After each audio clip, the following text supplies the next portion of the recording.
Service in Burlington has issued a severe thunderstorm warning for southeastern Orange County and central Vermont, northeastern Windsor County and southern Vermont, until 1:45 p.m. At 1:20 p.m., a severe thunderstorm was located over West Norwich, moving east at 30 miles per hour.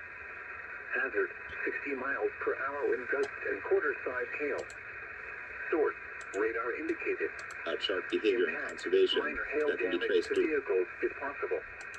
Expect wind damage to trees and power lines.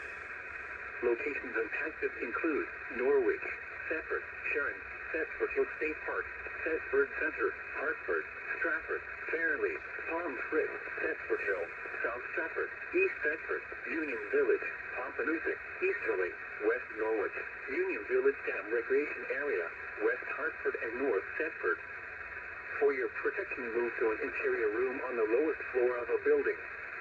Repeating, a severe thunderstorm warning has been issued until 1:45 p.m. for the following counties. So what kind of damage does that misinformation do? And also not just the Megalodon, but sort of all the other programs on Shark Week that use, that describe these animals as monsters or lurking in the deep,